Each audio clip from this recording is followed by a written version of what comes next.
Olá, pessoal, tudo bem? Tudo bem com você que está chegando aqui agora? Se você ainda não me conhece, eu sou Kelly Varela, sou produtora de conteúdos aqui do Mais Que Autismo. Hoje eu quero pedir para você, primeira coisa, assim, ó, se inscreve no canal, dá um like nesse vídeo e compartilha ele com outras pessoas, porque assim é uma forma que você tem aí de incentivar, né, o nosso trabalho. Hoje o nosso assunto é sobre a descoberta do autismo na vida adulta e como que ela impacta diretamente na vida pessoal ali e no trabalho das pessoas. Para a gente falar sobre o assunto, eu chamei o Adriano Moraes, que teve o diagnóstico recentemente. Ele é um pesquisador da área do teatro, é também professor na Universidade Federal do Rio Grande do Norte. E aí ele vem falar para a gente como que impactou isso na vida dele e também como que impactou isso no trabalho dele, nos ambientes de trabalho dele, tanto no teatro quanto ele enquanto professor, tá bom? Então vamos chamar aqui o Adriano. Então, Adriano, primeira coisa, assim, quero agradecer por você ter aceitado conversar com a gente, porque é um assunto muito pessoal, assim, né? Para muitas pessoas, assim, tem receio de falar abertamente sobre o diagnóstico. Então, primeira coisa, assim, agradecer por você vir conversar com a gente sobre autismo e teatro, que é um dos temas que eu tenho explorado bastante ultimamente, até porque eu sou venho da área do teatro, né? Faço teatro desde os meus 12 anos. Então, aí depois veio o autismo na minha vida, né? Como a maioria dos autistas que recebem o diagnóstico mais tarde, né? Então já estava inserido no meio e depois você descobre e começa a linkar as coisas, né? Então, obrigada, assim, por você ter aceito conversar com a gente. Eu que agradeço a oportunidade. São dois temas que são muito caros.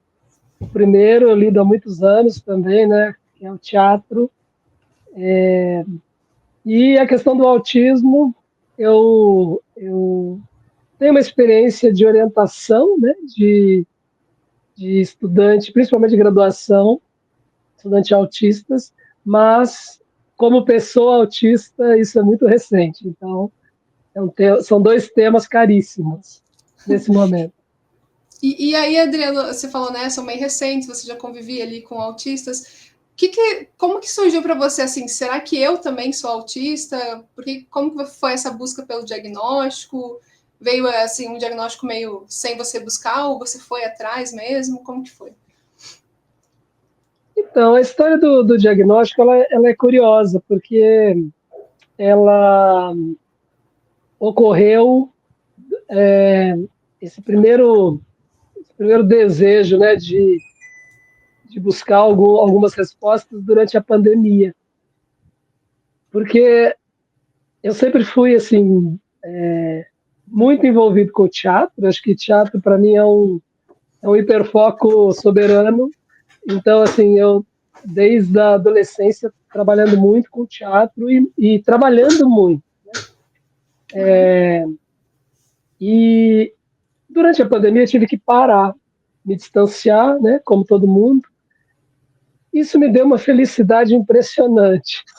E eu fiquei um pouco preocupado com essa felicidade que eu estava sentindo, com aquela situação toda que era dramática, que foi dramática para muita gente. Foi trágico, né? Essa foi uma Uhum. situação de tragédia para muita gente também, pela quantidade de pessoas que morreram. Mas eu estava num bem-estar que eu nunca tinha sentido. Aí eu falei, bom, tem alguma coisa aqui que eu preciso aprofundar. Aí procurei primeiro uma neurologista. Falei assim, olha, eu senti um bem-estar que me preocupou. E assim, é uma coisa que para ela foi muito, muito curioso, né? Ter recebido essa... E aí ela falou, olha, a gente pode fazer alguns testes, né, algumas coisas, mas diante de tudo que você está descrevendo, há uma hipótese de autismo. Aquilo para mim foi impactante no início. E aí ela me sugeriu fazer já, me indicou fazer avaliação neuropsicológica como um primeiro passo para o aprofundamento. Eu demorei um pouco para fazer isso. Aí procurei depois um psiquiatra que também, assim, na, na, na mesma indicação foi, olha, talvez seja interessante fazer um teste neuropsicológico, essa avaliação. E aí eu fiz essa avaliação há um ano atrás, eu recebi o laudo, né, o parecer da avaliação no dia 19 de fevereiro do ano passado, então é muito recente. Muito recente. E aí, com indicação de autismo e superdotação, altas habilidades, que veio acoplado aí no combo. Então, assim, foi mais ou menos isso. Assim, por conta dessa felicidade inesperada da pandemia, eu acabei me encontrando e me reconhecendo como pessoa autista. Até porque você falou, né, tem a dupla excepcionalidade ali com as altas habilidades, e geralmente quem tem altas habilidades e autismo as altas habilidades acabam camuflando muitas questões, né, do autismo, assim, que ficariam mais evidentes se a pessoa fosse só autista, né? Então, por isso que às vezes passa até meio as pessoas dizem, nossa, mas como é que você conseguiu passar por tanta coisa sendo autista, né? Eu sempre falo que as altas habilidades ali ajudam a mascarar um pouco, né? E te ajudam em outros pontos ali que são mais difíceis do espectro, né? Exatamente. Eu fui percebendo, né, assim, depois do diagnóstico, quais eram, né, essas questões todas. Porque, assim, eu sempre fui uma pessoa, de um certo modo, extrovertida. Nunca fui uma pessoa muito tímida. Mas eu me sentia sempre Mas, fora do lugar, sabe? Assim, as conversas, elas ou eram formais ou não eram. Era muito difícil fazer conexão com pessoas assim num ambiente assim, rotineiro, falar de besteira, enfim. E aí isso eu entendo hoje com o diagnóstico, né, que aquilo que as pessoas estranhavam, né, como você é agressivo às vezes na fala, direto demais. É depois porque assim, eu fui um adolescente, principalmente na adolescência isso apareceu forte, e depois um jovem, e aí como professor isso foi muito marcante, que era assim, esse professor, essa pessoa é muito direta, muito sincera. Então, às vezes os alunos me convidavam, por exemplo, para orientação, e diziam assim, eu estou te convidando porque eu sei que você vai dizer as coisas.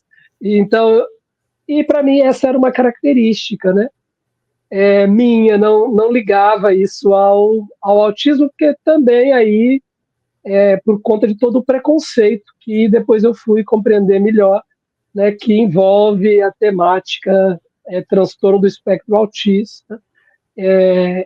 E a superdotação, para mim, era algo infinitamente impossível no meu horizonte, porque a ideia de altas habilidades, para mim, era sempre pensando na lógica de pessoas absolutamente inteligentes, com gênios e coisas do tipo. Depois que eu fui estudar um pouco, né, depois do diagnóstico, entender que as coisas têm muita semelhança, realmente a ideia de neurodivergência me agrada muito, né, por conta dessa compreensão. Mas, assim, lidar com isso ao longo de todo esse período, eu acho que foi uma batalha interessante. Primeiro porque eu acho que eu tenho essa característica da extroversão, né? E o teatro, aí, para mim, foi um campo muito fértil, né? Um campo que me acolheu muito, porque eu praticamente tenho relações dentro desse universo do teatro. Então, assim, é sempre pensando nesse universo da representação.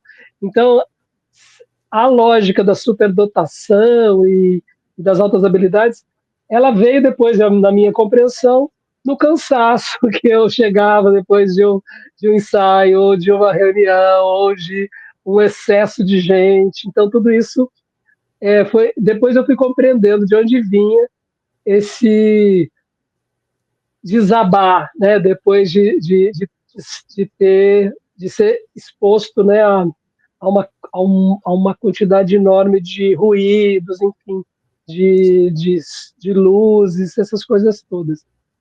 Um E monte de curiosa, estímulo, né? exatamente. E curiosamente eu fui me distanciando do palco, né? Eu não entendia porque eu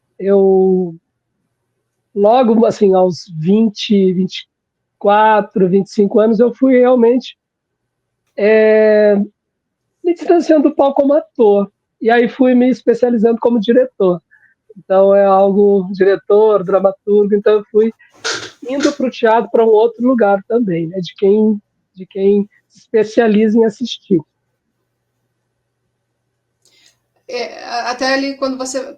Com que idade que você foi pro teatro, assim, Adriano? Porque eu falo, né, que, para mim, pelo menos, muitas questões do autismo elas acabaram ficando imperceptíveis, no caso, ao longo da vida, justamente por fazer teatro. Justamente porque no teatro a gente acabava trabalhando as questões que eu tinha dificuldade, que eu nem sabia que eram do autismo, né? Então, essa timidez extrema, a coisa de você conseguir ter mais contato com as outras pessoas, várias questões assim foram trabalhadas lá atrás, quando eu estava ainda, sei lá, com 11, 12 anos. Então, eu tenho certeza, assim, que foi justamente por fazer teatro tão cedo e eu fazia numa carga, tipo, semanal bem grande, assim, para quem era uma criança e tal, e isso me auxiliou muito. Então, mas não mascarou, né? Mas eu aprendi a lidar com as questões, muitas questões que eu não tinha habilidade, sabe? E para você, assim, você foi cedo, você nota, assim, hoje que, tipo, nossa, acho que muita coisa também eu trabalhei lá indiretamente, né?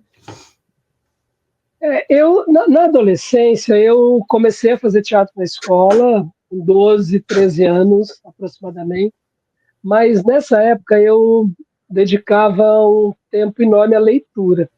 Então, assim, era algo que me absorvia muito. E as minhas relações na escola, geralmente eram essas relações de discutir livros, né, nos intervalos, tinha até competição para ver quem lia mais rápido, coisas né, desse lugar, né, da escola.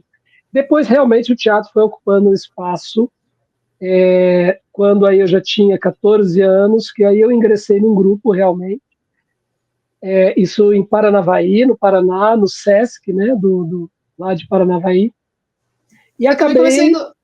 comecei no Sesc de Lages. Olha aí. Foi uma boa O experiência, Sesc, assim. o Sesc tem uma importância fundamental na minha trajetória, porque assim foi um lugar de acolhimento. Então ali eu fui acolhido num grupo de teatro e eu passei a viver. Ali eu decidi, né, entre 13 e 14 anos, mais ou menos, falei, não, é isso que eu quero fazer na vida. E a partir daí eu não deixei mais de sobreviver de teatro. E viver no teatro, né, pelo teatro. Então, virou uma paixão junto com a literatura esse lugar. Acho sim que o teatro ele me colocou em lugares que eu provavelmente não acessaria, né? Como isso de me preparar para falar em público, me organizar para conviver com muitas pessoas, embora eu hoje sinto que isso me causou sempre muito sofrimento, né? Por exemplo, uma mesa com muita gente ou um espaço com muita gente para eu ter que falar com todo mundo, isso para mim hoje já é mais difícil, né? Só que o teatro foi me dando, né? Isso assim, a partir de jogos, a partir dessa compreensão mesmo de técnicas para me relacionar com outras pessoas, né? Acho que nesse lugar o teatro me qualificou para a convivência. E, ao mesmo tempo, acho que fez com que eu mascarasse, né? Que eu camuflasse aí algumas dificuldades. Então, a minha timidez, ela é muito camuflada. Então, assim, as pessoas não acreditam que eu tenho uma timidez, porque eu me posiciono, eu me coloco, eu tento, eu aprendi a ser assim, né? Então eu ainda carrego isso agora menos, né? Depois do diagnóstico isso foi, assim, eu fui trabalhando melhor. Bom, agora depois de com 51 anos de idade, agora eu posso me organizar melhor. Não, agora após o diagnóstico, né, que eu estava falando, eu eu eu exerço o direito de me organizar da forma mais adequada, né? Eu acho que até é uma forma mais adequada para a gente, né? De conhecer os nossos limites, saber que não preciso entrar numa sobrecarga, tem que ter um tempo para mim ali, para até onde eu consigo tolerar, sem forçar demais também, né, Adriana? Porque eu não sei se para você surgiram os comentários, assim, ou as perguntas, para quem você contou, não sei como foi a recepção, mas muita gente fala, né? Nossa, mas você faz teatro. Nossa, mas você faz vídeo, fala em público. Como é que você vai ser autista, né? E aí as pessoas não têm noção, que não tem nada a ver com isso, né? Tipo, aqui eu tô num lugar seguro falando, né? É um lugar que eu sei onde eu tô pisando, com quem que eu tô trabalhando, né? E é diferente eu chegar, sei lá, em um lugar que eu não conheço ninguém, que para mim vai ser muito difícil, sabe? Para mim isso é um desafio tremendo, né? Essa esse ir para um lugar desconhecido, falar para um grupo desconhecido. Então, eu faço milhões de ensaios até assim chegar e eu sei que não vai dar muito certo, que eu vou me perder, enfim, tem tudo isso. Essa é uma dificuldade que geralmente acontece. Agora, quando eu falei, a maior parte das pessoas teve choque zero quando eu falei sobre o meu diagnóstico. O que para mim foi também chocante, porque eu falei, nossa, né?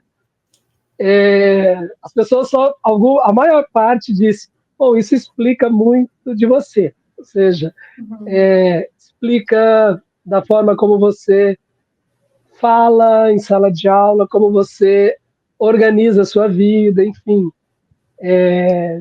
de todo um conjunto de rotinas. Em sala de aula, eu sou um professor que não consegue conviver com cochichos, por exemplo, né, porque eu ouço. Então, assim, eu estar expondo um assunto e alguém cochichando, para mim, é algo impensável, porque me desequilibra, me desorganiza, né, em termos de pensamento mesmo. Só que aí, algumas pessoas também, aí depois eu fui perceber isso, que elas, aquelas que talvez me conhecem menos, questionaram mesmo, mas então eu também sou um pouco autista. Ou essas falas, né, que assim, teve uma fala que eu lembro que me chamou muita atenção, que ela falou assim, nossa, mas você foi longe, né, assim, obteve sucesso, né, e até hoje eu não sei dizer direito ainda o que ela quis dizer. Eu tenho a impressão de que ela só explicita todo um conjunto mesmo de preconceito em relação ao estereótipo daquilo que muitas vezes a gente pensa, né, ou aprendeu a entender como uma pessoa autista, né? Então, mas o mais chocante para mim foi o choque quase zero. Que bom, então já sabemos, né? E também, às vezes, eu estava conversando com a Tânia, da Unirio, e ela falou assim: a maioria das pessoas que convivem comigo, elas também são neurodivergentes. Só que, né, então, assim, o choque não foi tão grande, né? Então, às vezes, muitas vezes a gente também convive com pessoas, não estou dizendo que as pessoas que, né, disseram que foi um choque zero para você, mas às vezes já são pessoas mais abertas também, né? E mais. Como é que a gente fala? Não são ignorantes, tão ignorantes no assunto, né, Adriana? Assim, porque eu vejo que também a ignorância no sentido de não conhecer, né? Eu acho que muito desse preconceito que a gente escuta de achar, por exemplo, que a pessoa com deficiência, não só o autista, né, não pode se dar bem numa carreira profissional, ou não pode cursar uma faculdade, ou ter sucesso em qualquer parte da sua vida, assim, vem muito do desconhecimento, assim mesmo, né? Tipo, eu não sei de verdade como lidar com aquilo, então eu falo que tá no senso comum, né? Exatamente.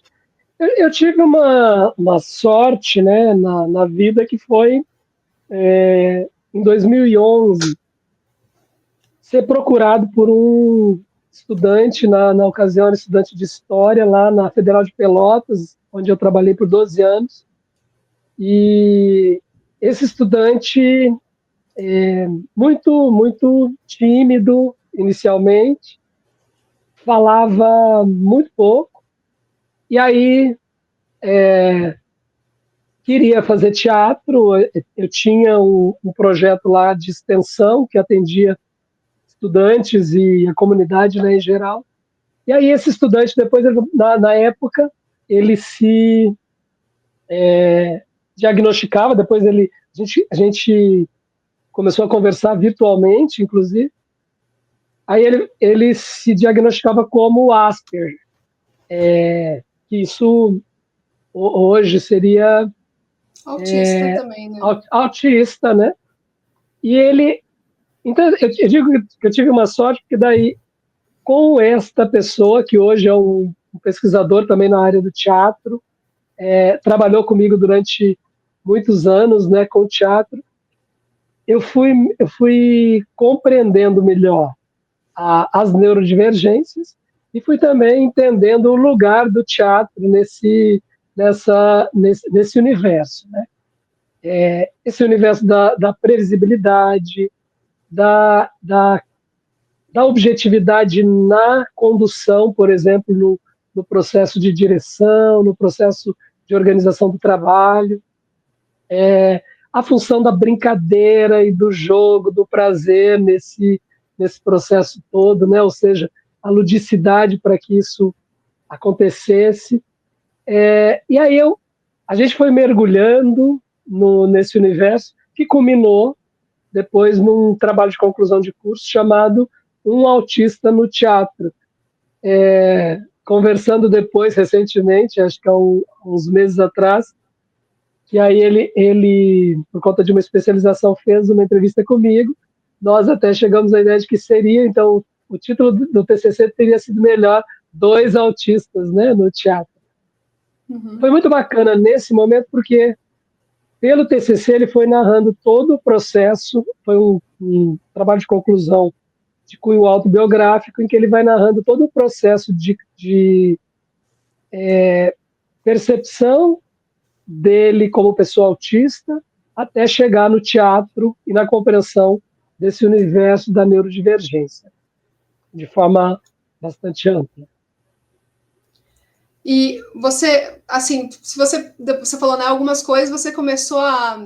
Depois que vem o diagnóstico, é que a gente começa a analisar alguns comportamentos, algumas situações que a gente passou na vida e que a gente não entendeu por que passou, né? Mas você lembra, assim, de coisas que para você eram muito difíceis antes na sua vida, seja na adolescência, na infância, né, não sei, na trajetória, e depois você diz, nossa, olha, era ligado a isso, né, que eu não sabia. Olha, tem coisas que são muito interessantes. Por exemplo, é algo que um tipo de sofrimento que parece um sofrimento menor, mas eu sofria muito quando colegas, por exemplo, me convidavam, falavam assim, ai, vamos jantar tal dia. Isso na hora, já claro, vamos. E aí aquilo ia gerando um grau de ansiedade e eu nunca identificava por quê. Até chegar num ponto que eu tinha que encontrar uma desculpa para dizer não, não vou. E assim, era algo que, depois do diagnóstico, eu entendo. Olha, era realmente assim uma ansiedade por um lugar novo, né? Ou então, quando a pessoa dizia assim, olha, quero ir conhecer sua casa. Uma pessoa que às vezes não te conhece bem, não tem nenhuma intimidade com você, isso é muito comum, né, em alguns ambientes. E para mim aquilo assim era quase como assim, o que você quer fazer na minha casa, né? Algo que que não chega a ser um sofrimento, mas era algo que depois eu fui percebendo como... Agora, outras coisas, como ambientes muito barulhentos, ruidosos, isso é talvez por conta do próprio teatro, então assim, e do grupo do qual eu participava, né, desde a adolescência, caminhando para um lugar mais tranquilo. Então assim, eu sempre evitei, jamais, já é impensável para mim um show com milhares de pessoas, como eu vejo as pessoas se deslocando e indo, enfim. Mas isso eu já fui me preservando nesse lugar. Hoje eu sei, né, que é por conta das questões, tanto das altas habilidades, né, que também provoca Uhum. essa sobre estabilidade até o autismo.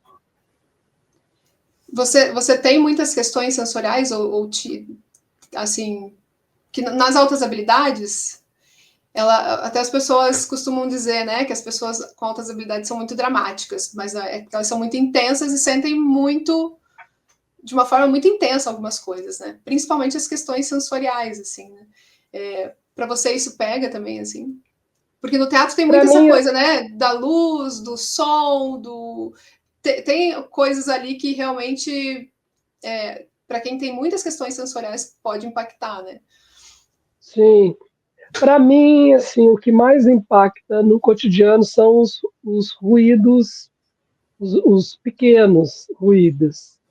Então, assim, eu realmente fico absolutamente nervoso se com um ranger de cadeira, com papel amassando, coisas, aqueles barulhos mínimos e sons mais graves para mim são terríveis, né?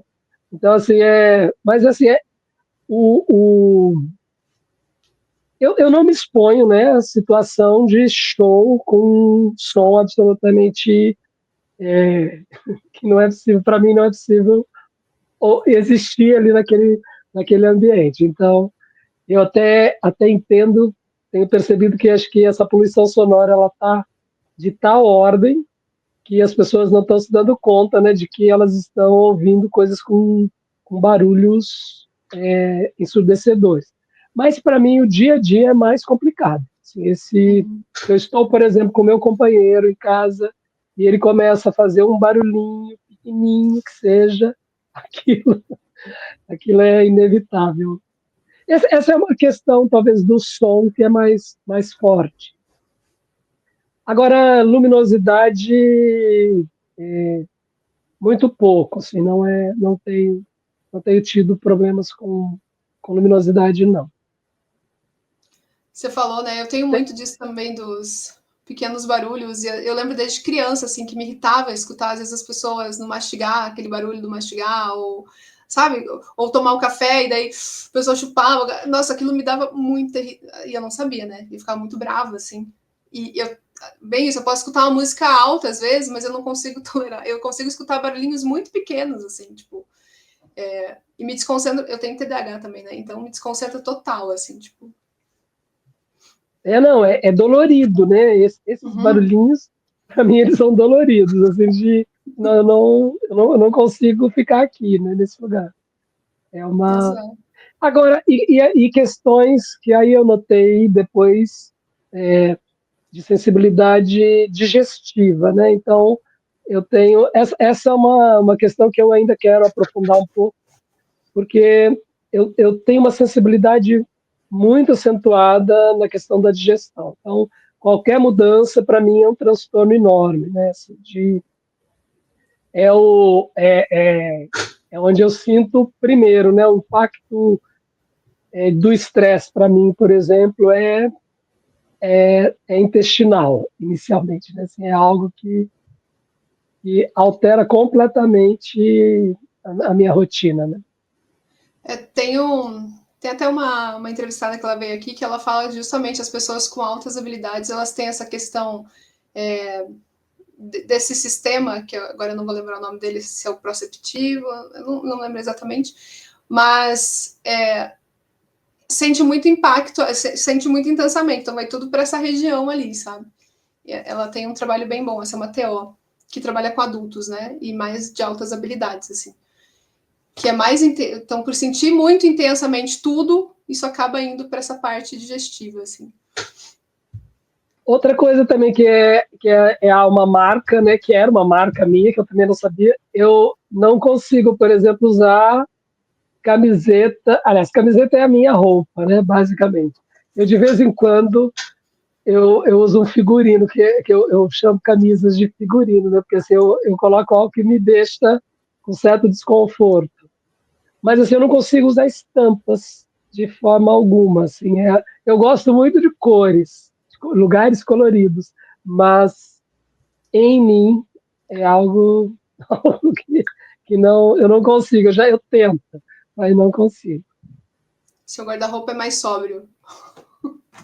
Ele não, ele tem até cores, mas eles são cores únicas, então eu já não consigo usar, por exemplo, duas, três cores, estampas, algo do tipo, é algo que para mim não rola. Sim. E, Adriano, e aí quando você recebeu o diagnóstico também, assim, pensando no teatro agora, né?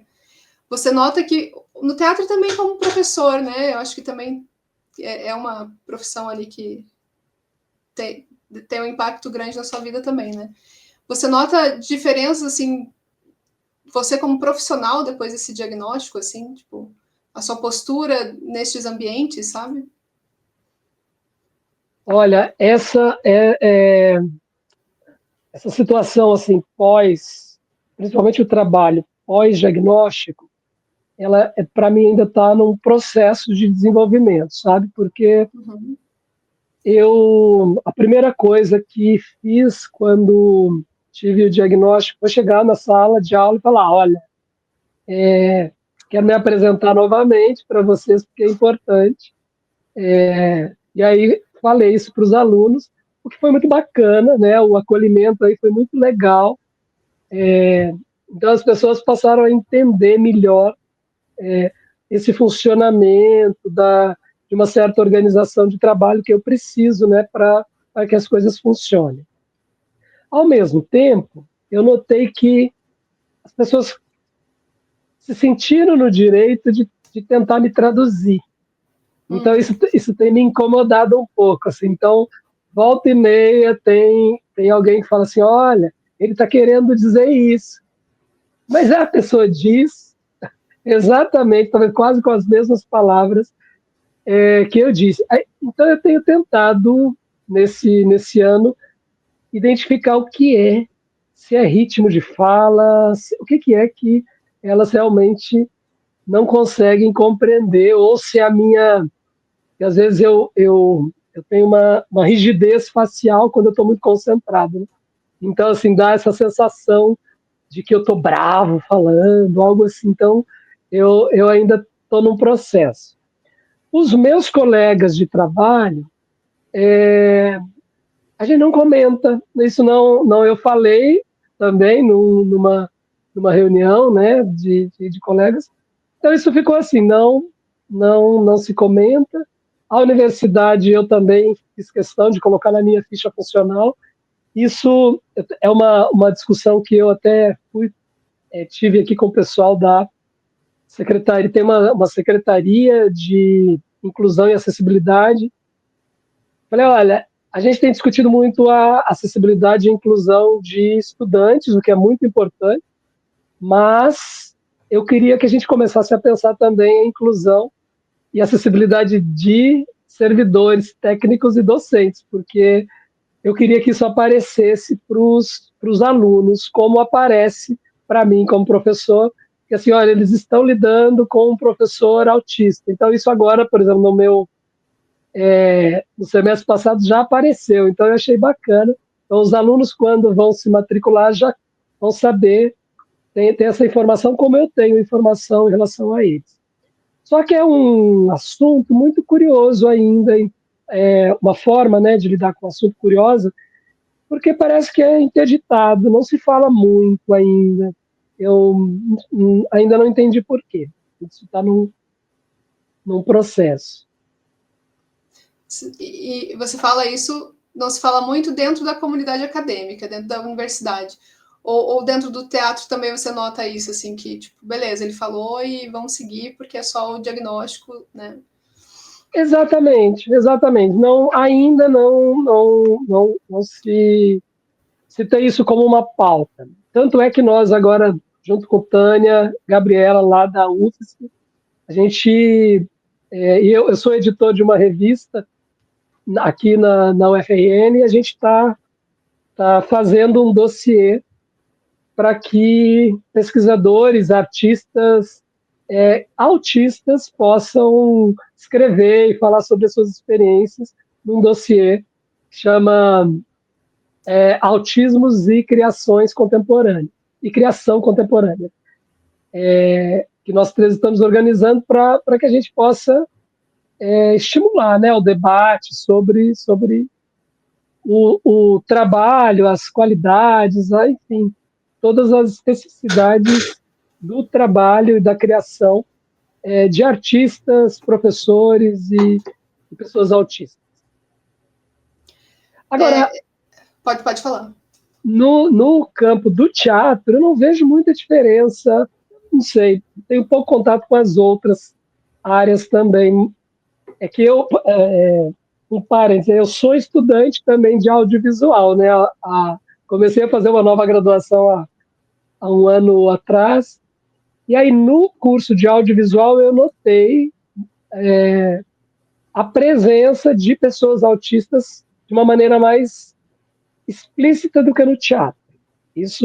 Essa foi uma sensação que eu tive. Pode ser só uma impressão que não tenha embasamento nenhuma, mas foi a sensação que eu tive, né? Não sei se mudando o lugar também de passar a ser estudante, não docente, talvez, mas essa é uma mudança. A gente tem um grupo aqui também em Curitiba somos todas mulheres autistas, né?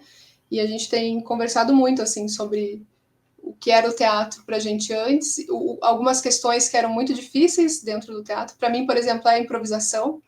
E não a improvisação que você faz ali dentro do teatro só para ensaio, né? Mas a improvisação quando você tem que estar com o público ali já com você. Então, para mim era muito difícil e eu não entendia o porquê. Eu só me achava péssima e a pior das atrizes ali em cena. E hoje eu entendo que é por essa falta de previsibilidade ou por ficar planejando na sua cabeça, né? Vou fazer isso, daí chega na hora não vai dar para fazer aquilo, né? Porque é improviso e tal. E aí também tem um outro...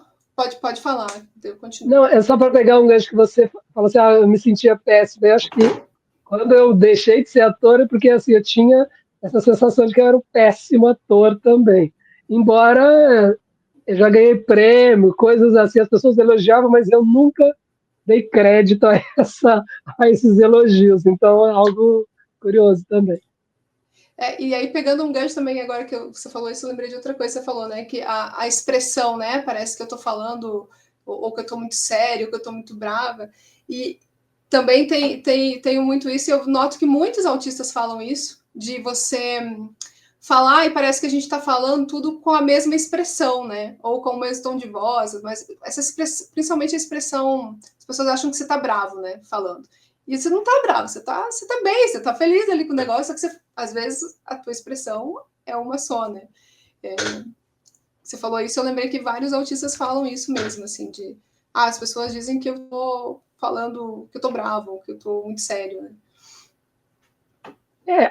A minha concentração de atenção, ela é plena, então eu fico, quando estou vendo uma cena, eu fico muito envolvido com a cena, principalmente em sala de aula ou dirigindo, então eu até peço para os alunos não olharem, né, assim, às vezes, porque assim, olha, faça a cena e depois a gente conversa, porque não tentar me acompanhar o que eu estou sentindo enquanto eu estou vendo é impossível. Esse é um dado que eu já aprendi.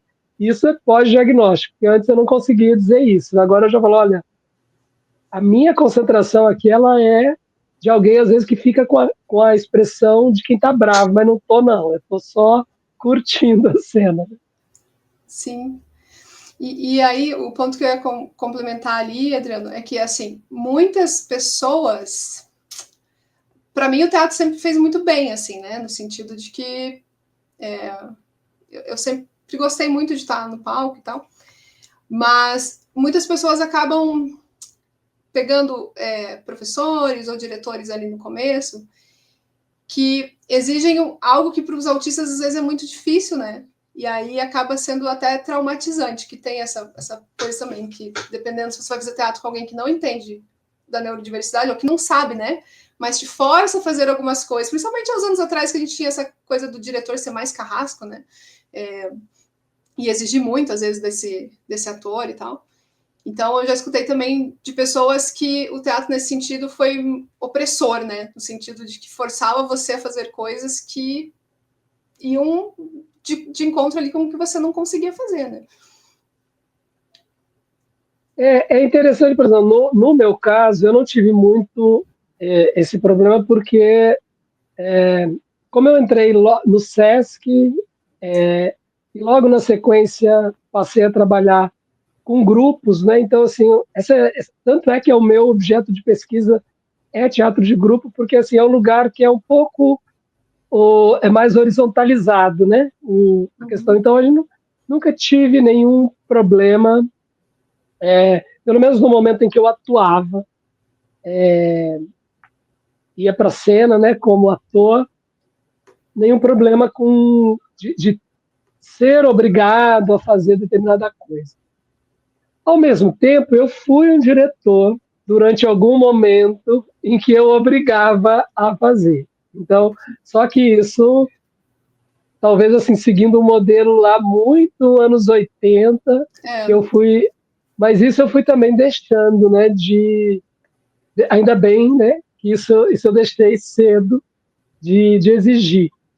Hoje eu gosto muito de trabalhar nesse lugar do biográfico e nas possibilidades de metamorfose da pessoa. Mas aí é um processo que eu tenho investido muito, principalmente em trabalho solo, em que a pessoa tem ela própria que enfrentar os silêncios, enfrentar as dificuldades.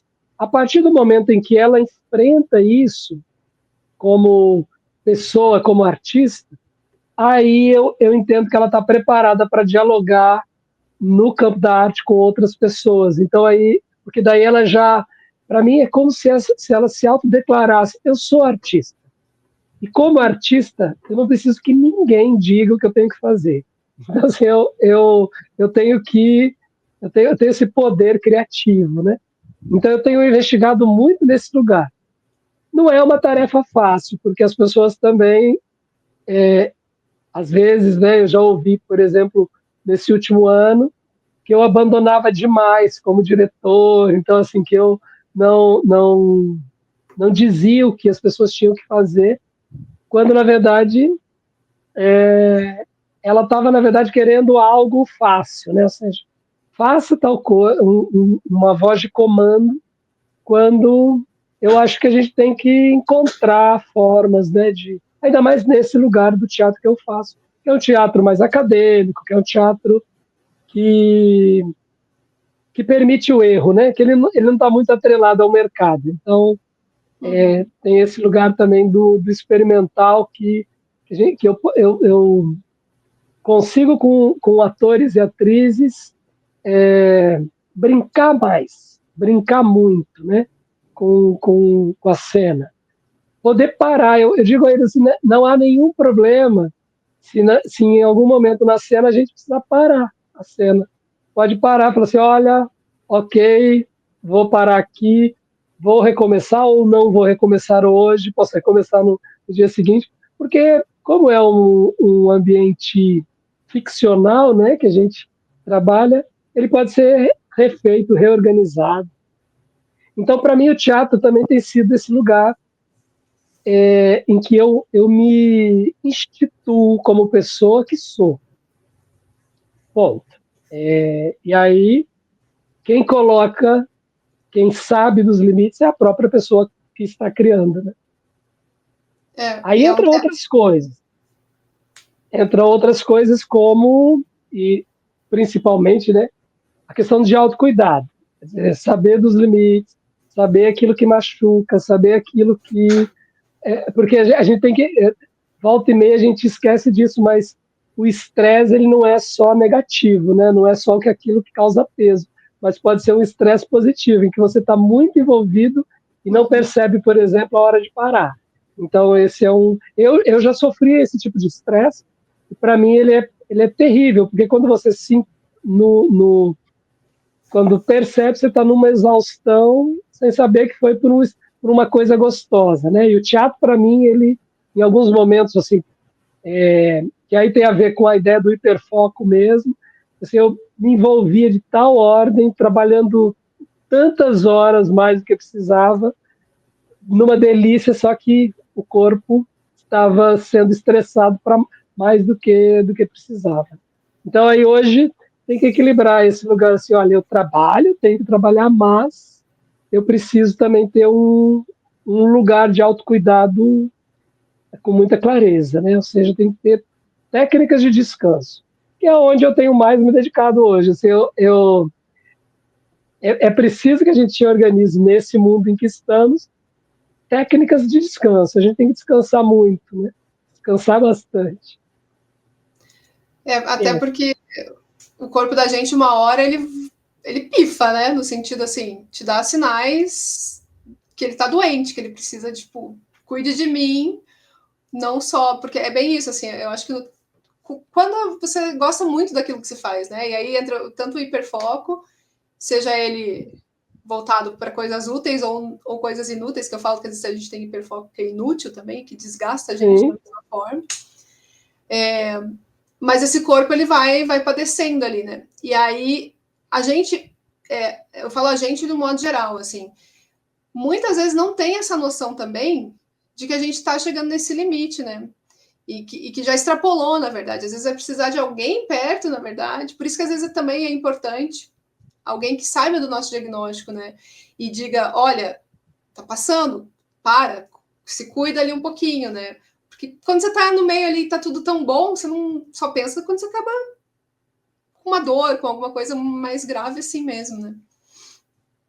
Sabe que eu tatuei no braço um ícaro, justamente para que eu lembre com alguma frequência que voar é uma delícia, mas voar com asas artificiais você pode derretê-las, né? Então, assim, a queda ela pode vir, né?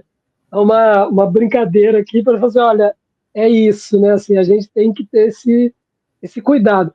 Eu a partir do diagnóstico, eu comecei a ter uma atenção maior com as minhas rotinas de descanso, porque eu tendo a não descansar. O trabalho me dá muito prazer, principalmente com o teatro, então eu tendo a não. Então, assim, colocar na rotina o descanso, alguma atividade física, enfim, outras atividades lúdicas, para que, assim, olha, eu não me perca, né, nesse lugar delicioso que é trabalhar com teatro. Que é algo que para mim sempre foi, e eu acho que sempre vai ser, mas ao mesmo tempo eu tenho que ter esse cuidado. E você consegue, quando você está nesses momentos descansando, o seu pensamento também descansar? Tipo, não só teu corpo, né? Essa Nossa, pausa pergunta do difícil. pensamento. Pergunta difícil, mas tem uma coisa que silencia, que aí para mim é o único remédio que eu tomo, que é a literatura. A literatura para mim tem esse poder de silenciar esses pensamentos intrusivos. Então assim, para dormir, por exemplo, eu preciso de literatura, senão eu não consigo dormir. Meus pensamentos vão tomar conta aí, realmente eu não consigo dormir. Mas isso já foi algo intuitivo, então eu venho fazendo há muitos anos, como algo assim, eu preciso entrar num universo ficcional para poder esquecer as intimações cotidianas. Porque, claro, isso não impede que às 3 horas da manhã, de vez em quando, eu acorde confabulando sobre o mundo, né? Mas geralmente funciona. Geralmente essa essa questão da literatura, do uso da literatura como droga diária, tem funcionado bem. Você falando ali, né? Às vezes acorda às 3 da manhã e tal. Tirando a literatura, se não fosse a literatura, para você é difícil a questão do sono. Porque também é outra coisa que a gente tem muito, porque a cabeça não para, né? Teu corpo para, mas a cabeça não. Eu tenho ensaiado, é algo que, assim, eu voltei, antes eu pintei muito na adolescência e agora eu resolvi voltar a pintar, porque pintar também era algo que eu me envolvia ao ponto de me perder. Então eu voltei a pintar com esse intuito. Eu sinto que ainda hoje assim, eu não consegui chegar numa qualidade de envolvimento com a pintura como eu tinha na adolescência, que é de ficar horas diante de um quadro.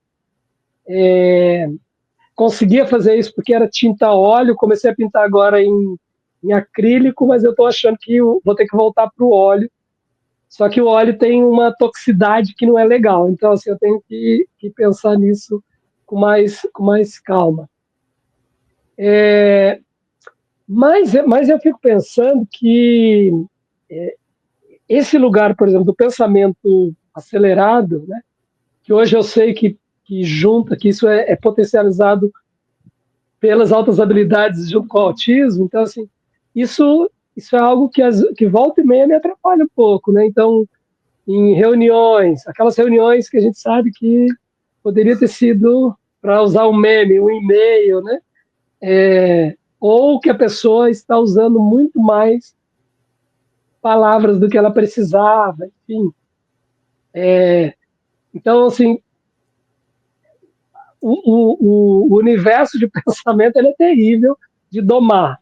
Eu não acho que eu consiga, eu só acho que a literatura ainda ela consegue me acalmar um pouquinho. Então, eu tento dosar leituras técnicas que não faz com que elas não fazem com que eu me acalme, muito pelo contrário, e romance, conto, que geralmente me levam para um lugar de calma. E esse lugar também como dramaturgo, assim, a escrita para você é uma escrita também super autoral, assim, você vai para o lado mais ficcional também? Então, eu tenho feito, eu acho que eu tenho sido um escritor preguiçoso. Eu tenho um projeto de escrita, mas eu fico sempre protelando, enfim, procrastinando, né, esse projeto. Eu tenho feito escritas dramatúrgicas sempre quando eu preciso. Então, vou montar algo, aí eu faço isso com muita facilidade. Mas eu tenho apostado muito na ficção também. Eu acho que uma hora, assim, eu ainda vou... Eu preciso, para escrever, de solidão. Então, é algo que eu tenho funcionado muito. Por exemplo, quando eu viajo, que estou num quarto de hotel, para mim é o lugar mais delicioso do mundo para escrita. Então, talvez eu tenha que fazer projetos assim de quartos de hotel, né? Assim, ir para um lugar que eu consiga ficar muito tempo sem as obrigações, as coisas cotidianas, né?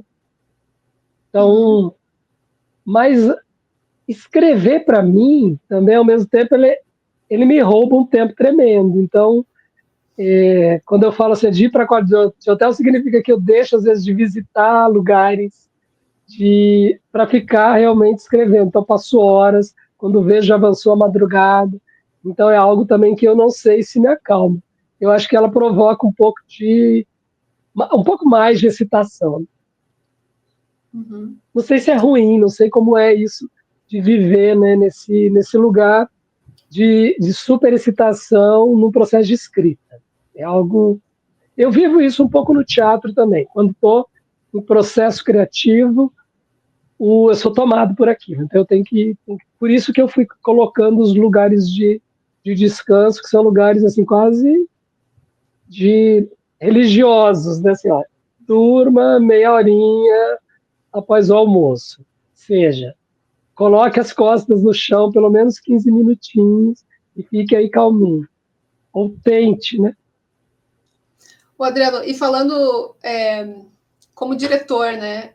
Como diretor, geralmente, a hora que a peça vai, que ela vai para o palco, que estreou lá, durante a apresentação, a gente não tem mais nenhum domínio sobre o que está acontecendo lá, né? Você fica meio de mãos. Agora já foi, né? Então, assim. Agora já. E muitas vezes não sai como a gente idealizou, como a gente ensaiou, como, né? E como que é isso também para você quando, tipo, sai daqui, daí no papel de diretor mesmo, né? Essa coisa assim. Porque dentro do autismo também a gente tem muito dessa coisa do pensamento da rigidez, né? E, tipo, como lidar com essas coisas, assim, tipo, ai, não saiu como eu. E não depende mais de você, né? Não depende de você. Tipo, é de quem tá em cena, né?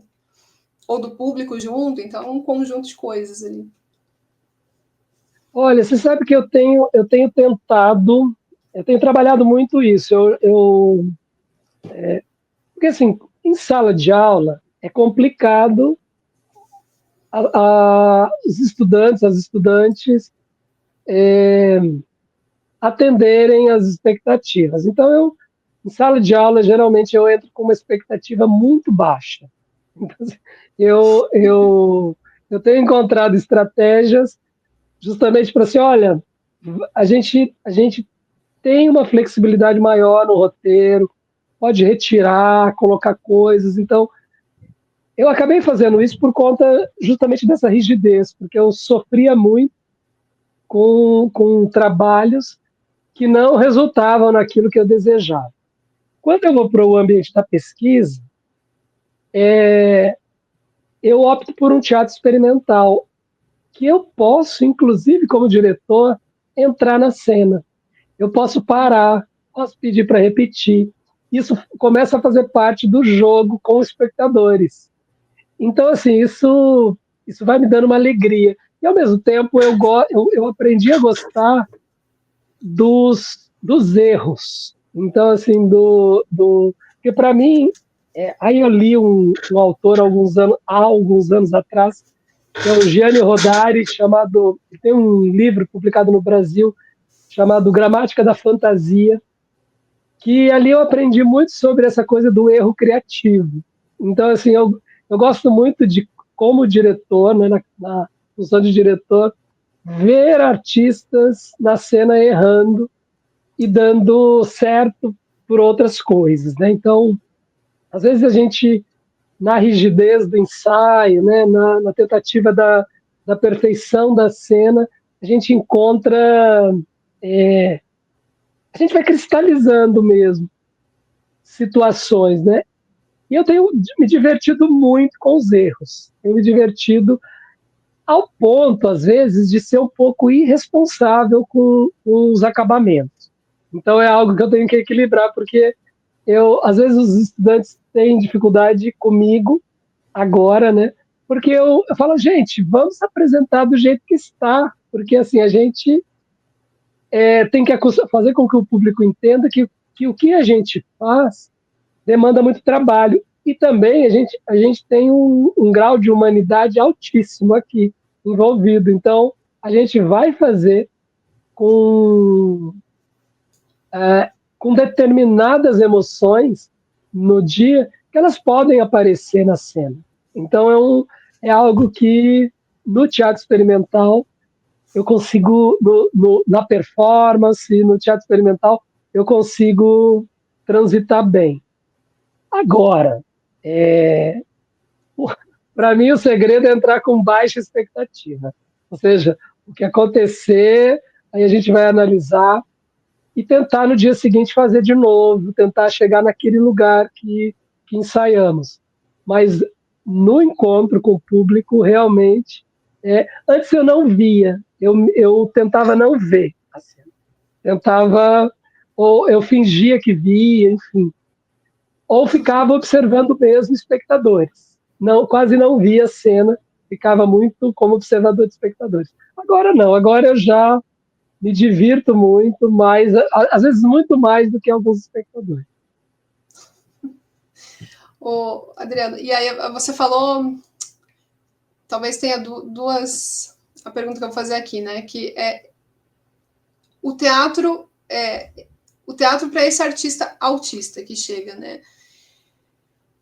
Agora vocês estão nesse projeto de fazer um dossiê até para mapear melhor e saber como que é, né, para esses autistas que estão espalhados por aí, que a gente agora que vai tendo contato, né?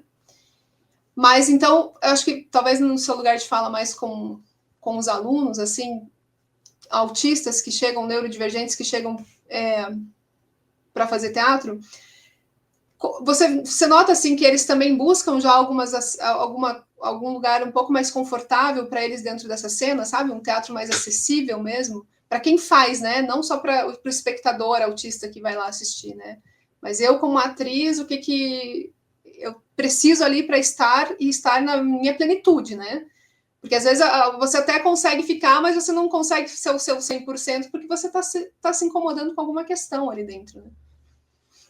Sim. Então, eu acho que a questão básica aí, principalmente para autistas, é a previsibilidade. Para mim, é assim, eu até comecei um projeto ano passado aqui que chama Teatro da Lucidez, que para mim eu acho que tinha que ter, assim, esse é o lugar, assim, olha, nada pode ser improvisado nesse sentido assim de fazer na hora, porque isso pode gerar um impacto negativo, né, para quem está fazendo, para quem está assistindo. Então tem que ter essa organização. A Annelise faz algo, né, no trabalho que Ensine-me a Fazer Arte, que eu achei maravilhoso, que é justamente de dar essa previsibilidade também como acolhimento, acessibilidade para pessoas autistas. Então, ela oferece desde abafadores de ruído até um mapa da cena para que as pessoas entendam ali por onde vai. Eu nunca tinha visto esse tipo de material, achei maravilhoso e acho que a gente precisa de mais disso, né? Entender assim, olha, que é preciso mais previsibilidade.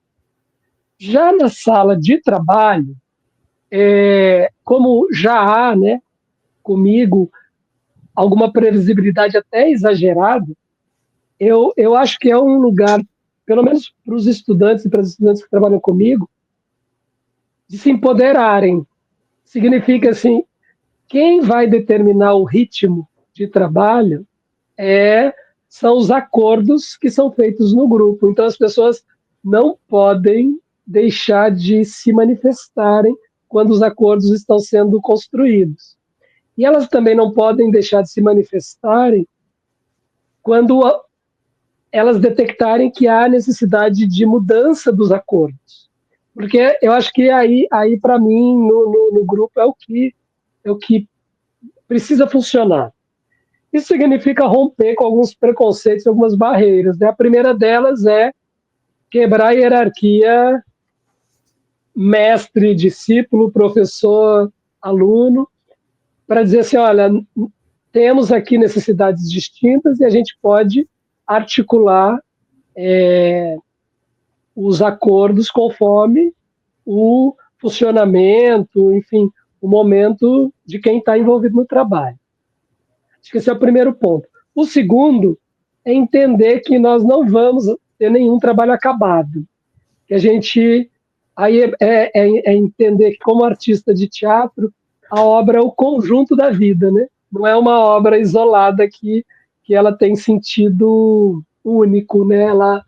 Ela é só um grão no trajeto da pessoa. Então, um erro que eu possa ter cometido, né?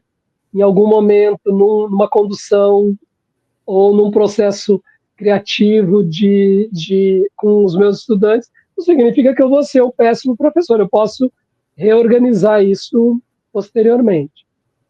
Então eu penso assim que se a gente tem esse lugar da previsibilidade e do empoderamento, de dizer, olha, eu hoje não estou bem para atuar, não vou atuar. É possível alterar isso? na minha sala, na nossa sala de trabalho, a gente tem tentado fazer assim, olha, se a gente precisar cancelar o trabalho, a gente consegue cancelar. Se a gente precisar que alguém leia o trabalho, as falas ou realize aí as ações por um colega, a gente vai ter que fazer. Só que essa é uma barreira dificílima, porque a gente está muito ainda intimado por situações do espetáculo, onde o acabamento tem que ser primoroso, enfim, né? Tem todos esses elementos que a gente precisa lidar. Acho que é um processo lento, mas pensando aí no que, nessa referência já, por exemplo, de Tânia Alice, para mim é ótimo, é você ter essa previsibilidade, essa acessibilidade garantida.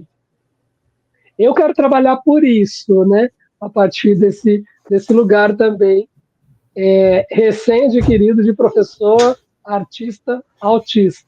Eu estava falando dessa relação da previsibilidade com o empoderamento, que para mim essa relação ela é fundamental.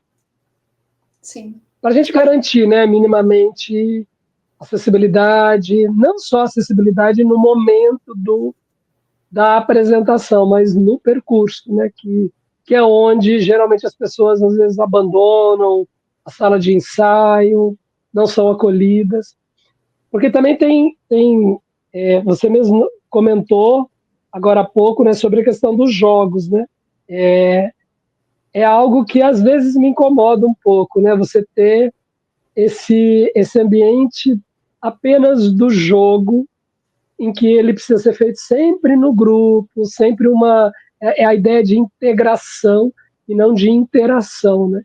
Então é algo que eu tenho tentado, né, privilegiar a interação mais do que a integração, porque eu acho que a interação se preserva os lugares de falas, identidades, enfim, todas as características aí que são importantes de serem preservadas. Eu acho que é uma reflexão boa, assim, de a gente fazer, né? Até que ponto, quando você tem alguém ali que precisa ser realmente incluído, né? Que tem alguma questão diferente, até que ponto você vai seguir aquilo realmente como é descrito, ou né? Aquele conceito que a gente tem ali.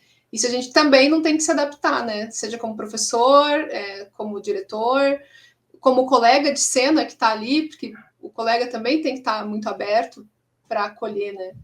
Porque o teatro, quando você faz com outra pessoa, que se não é solo, é essa comunicação, né? Tem que estar muito integrado, né? Exatamente. Eu acho que aí tem que haver uma disponibilidade para aprender também, né? Para que isso precisa ser construído. Eu, com essa relação que eu tive com Carlos Eduardo Pérola, que foi um estudante, hoje um colega e com quem eu devo trabalhar, a gente está tentando organizar um projeto juntos novamente. Uma das aprendizagens que eu tive marcantes, né, com a relação naquele momento, eu era um orientador de um artista autista, mas ainda sem o diagnóstico, né, o meu diagnóstico. Ali o que eu aprendi, assim, de uma forma assim, bastante marcante, é que esse lugar da previsibilidade, da objetividade, eu tinha que aprender. Porque a gente, volta e meia, se desentendia, não como discussão, mas não se entendia em horários, em coisas, porque eu simplesmente não era objetivo suficiente, né? Eu não formulava o que eu queria da forma assim, acessível para ele. Então eu fui aprendendo. E aí também a gente está falando, você também era autista, não sabia, mas era autista. Então, duas pessoas neurodivergentes, cada um vai ter suas necessidades ali, ou sua forma de rigidez manifestada de uma forma ou de outra, né? Então, também vai ter um choque ali, né? De você. Exatamente. Porque eu sempre falo que também um neurodivergente com outro neurodivergente também é um trabalho muito grande. Porque às vezes para você o barulho incomoda muito, mas para o outro o barulho, ele gosta do barulho alto. Então, como que você convive com essas duas questões dentro, né, de um mesmo ambiente, assim, né? Não, é complexo, mas aí são negociações. Então. Mas aí quando você não sabe do diagnóstico, né, você não consegue ser tão assertivo quando você sabe, né? Exatamente. Eu acho que por isso a gente vive um momento maravilhoso, né, da ampliação dos diagnósticos. Ainda está muito aquém, né, das necessidades das pessoas, por conta do valor, que ainda é muito caro para muitas pessoas, né, fazer uma avaliação, um teste de avaliação desse. Mas eu acho que assim, a gente vive um momento muito bacana de divulgação mesmo, né, do que significa, né, a presença, dessa presença neurodivergente, né, na sociedade. E quebrando muitos tabus, muitos preconceitos. Eu acho que é bacana. Para além disso, eu tenho tido, assim, como recém-diagnosticado, muito receio e um certo lugar crítico com esse mercado, que também é um mercado potente, né? Então, às vezes a gente vê principalmente nas redes sociais, muitas fórmulas. E aí, no início, obviamente, eu fiquei lá vendo todas as fórmulas e tentando ver assim, isso eu me enquadro, isso não. Aí depois eu peraí, aqui tem um mercado que é muito bacana, tem uma expansão, mas ao mesmo tempo está carregando muito preconceito, porque dá a impressão também que se você não se enquadra em todos os elementos, você não é autista o suficiente, né? Tem esse lugar. Então, eu ainda estou aprendendo e tateando, olhando isso com uma certa crítica, para não me tornar um especialista, que é tudo que eu não quero, especialista em, em diagnóstico, né? Porque eu acho que o diagnóstico, ele para mim, ele abriu muitas possibilidades de leitura, mas, ao mesmo tempo, eu preciso entender como a vida me constituiu, né? Que eu acho que o diagnóstico ele explica muitas coisas, mas ele não pode ser um fator limitador, que acho que esse é um ponto fundamental. Ele é como pensar em balizas, né? Ou seja, eu sei por onde eu posso caminhar com mais tranquilidade. Mas eu sei também que se eu quiser eu posso sair dessas balizas de vez em quando. Então esse é um ponto que para mim é importante, né? Principalmente no campo da arte, né? Senão a gente tende na universidade, principalmente nessa arte acadêmica, enquadrar, né? Se fechar num lugar que aí eu não acho bacana.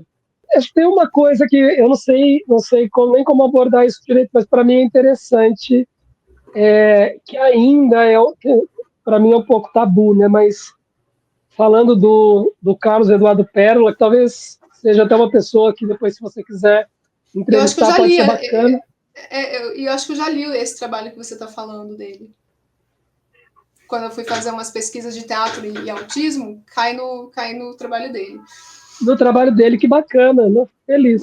É um trabalho que assim, porque teve um momento em que Carlos precisou, assim, para interagir, né? Esse é um assunto, precisava beber. Então, assim, passou a consumir álcool para se tornar da turma, né? Até que ele mesmo percebe que isso estava fazendo mal. Só que daí depois eu comecei a perceber que também né, quando assim para interagir, por exemplo, se eu preciso sair com mesas grandes, a sensação de conforto é realmente a sedação a anestesia do álcool, né? Então, eu acho que esse é um tema, não sei se é um tema para colocar aqui nessa conversa, porque ele é muito delicado, mas é um tema que eu acho que para quem não é diagnosticado, acaba entrando, né, numa situação. acho que foi a Tabata que ela falou comigo no podcast também, e ela conta disso, assim, que uma época da adolescência dela, ela começou a beber muito, para ela poder se enturmar com as pessoas e parecer que ela era daquele grupo, assim. Sim, Então, na verdade, é um fator muito que a gente tem que ficar muito alerta, porque a bebida ela te deixa mais solto, né? De modo geral, ela te deixa mais solto, assim. E aí, para você conseguir estar ali, vai se tornando um vício que você, às vezes, e chega um momento que às vezes você não consegue parar, né? E que é muito perigoso. E aí a gente entra não só na bebida, né? Se for pensar assim, porque tem acesso a sim. muita coisa, assim. Mas é um ponto que eu acho que é importante, sim, porque por isso que eu falo, a pessoa autista, ela tem que ter também as pessoas em volta que saibam de toda a história dela e que sejam esse suporte para quando, tipo, dizer, olha, volta, não é por aí que você tem que ir, né? Não, exatamente. Porque assim, eu lembro que quando eu resolvi, eu tive primeiro um estalo dessa coisa do autocuidado, quando eu comecei, porque eu somatizo, né, muito. Então, o estresse para mim aparece na pele também muito forte.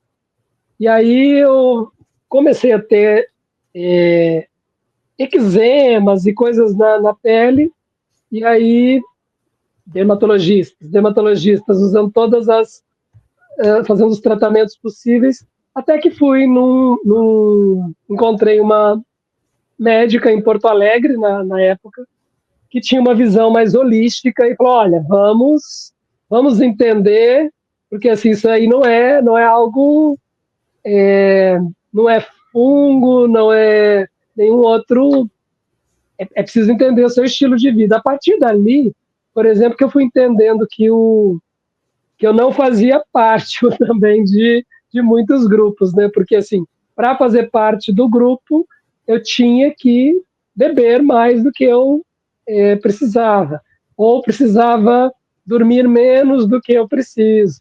Então, várias concessões, isso a partir de 2014, eu tive que deixar de fazer, né? Ou seja, peraí, eu preciso me cuidar. E uma das coisas que ali, que foi uma questão de equilíbrio mesmo, foi justamente quando eu fiz uma reposição mesmo de micronutrientes, mas para além disso, eu fiz uma reorganização de vida, ou seja, ter horários para descanso, que é quando aquilo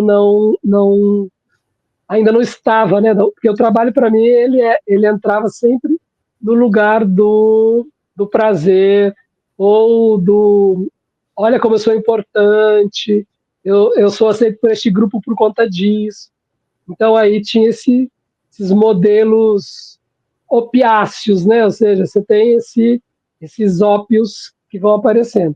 Hoje, com o diagnóstico, eu entendo isso perfeitamente, né? Ou seja, por que eu agi e posso agir em alguns momentos com alguns excessos, então aí eu tenho esse cuidado. Agora, o que você fala, que para mim é muito importante, é ter alguém, ter esse suporte, né? Que te indique, olha, será isso mesmo? Calma, reveja. Então, esse lugar do apoio emocional ou terapêutico é fundamental. É bem importante, sim. Porque é bem comum a gente esquece coisas básicas, né? É comum você escutar assim, esqueci de tomar banho, de comer, de ir ao banheiro. Tipo, as pessoas, você fica tão envolto com aquele assunto, com o teu hiperfoco ali, ou dentro das altas habilidades também, né? Porque você não vê, aquilo é muito prazeroso, então, tipo, você não vê que você precisa parar, né? Então as Sim, pessoas têm que ter alguém ali para te ajudar, sim, né? Até porque a gente fala, se não precisasse, se não tivesse nenhum prejuízo na nossa vida, não seria considerado autista, né? Então tem prejuízo em alguns campos que a gente precisa de ajuda. exatamente. Acho que foi bem Eu, válido, assim, Adriano. Gostei muito, assim. Se quiser falar mais alguma coisa, pode falar. não, tô bem. Acho que A gente ficaria falando mais aqui, que a conversa está ótima. Até passou na minha cabeça, né? A gente pode começar a fazer umas rodas de conversa online, assim, né? Com essa galera que vai sendo diagnosticada aí. Vai entrando aí para conversar, né? Porque Ai, seria bacana. bem legal, assim, gostei muito. Porque me identifico com muita coisa que você falou e, ao mesmo tempo, dessa parte acadêmica mesmo, eu acho que é bem rico, assim, porque geralmente quando você está na faculdade, você é o momento que você tem mais para experimentar as coisas, né? É o momento que você, não só para aprender o que já é teoria, né? Mas dentro do teatro, eu acho que é um dos momentos que você mais pode ali realmente se jogar, né? E Exatamente. então ter esse apoio, esse suporte dentro da universidade também é muito importante, assim. Muito obrigado, viu, pelo convite. Eu que agradeço por você ter aceitado. Acho que é isso.